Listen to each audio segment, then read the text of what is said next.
பைக்கில் சென்று கொண்டிருந்த போது சாலையில் திரிந்த திருநாய் ஒன்று இளைஞரின் உயிருக்கு உலை வைத்து அவரது குடும்பத்தாரை கலங்க வைத்திருக்கிறது.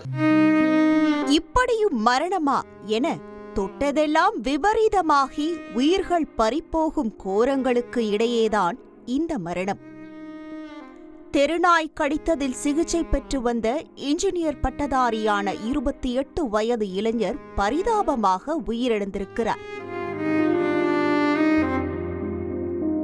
கன்னியாகுமரி மாவட்டம் இரணியல் அடுத்த பரசேரி அம்மன் கோவில் தெருவை சேர்ந்தவர்தான் இந்த பொறியியல் பட்டதாரி மணிஷ். இவர் கடந்த 40 நாட்களுக்கு முன்பு நுள்ளிவிளை ஊராட்சிக்குட்பட்ட மணக்கரை பகுதியில் பைக்கில் சென்றபோது அப்பகுதியில் திரிந்த தெருநாய் ஒன்று இவரின் உயிருக்கு உலை வைத்திருக்கிறது.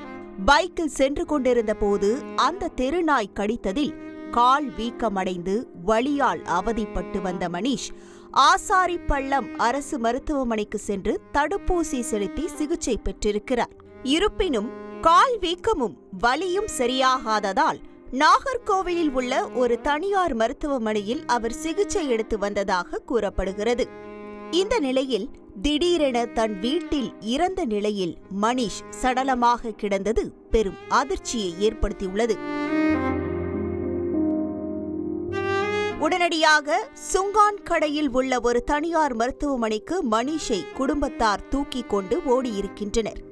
உடலை பரிசோதித்த மருத்துவர்கள் மணிஷ் ஏற்கனவே இறந்துவிட்டதாக தெரிவித்தது அனைவரையும் அதிர்ச்சியில் உறைய வைத்திருக்கிறது. தொடர்ந்து மணிஷின் சகோதரர் ரத்தீஷ் கொடுத்த புகாரின் பேரில் இரணியல் போலீசார் தீவிர விசாரணை நடத்தி வரும் நிலையில் நாய் கடித்து சிகிச்சை பெற்று வந்த இளைஞர் திடீரென உயிரிழந்திருக்கும் இந்த சம்பவம் பெரும் அதிர்ச்சியை ஏற்படுத்தியிருக்கிறது. தந்தி டிவி செய்திகளுக்காக கன்னியாகுமரி மாவட்டம் பத்மநாபபுரத்திலிருந்து செய்தியாளர் சிவகுமார். செய்திகளை உடனுக்குடன் தெரிந்து கொள்ள உடனே சப்ஸ்கிரைப் பண்ணுங்க.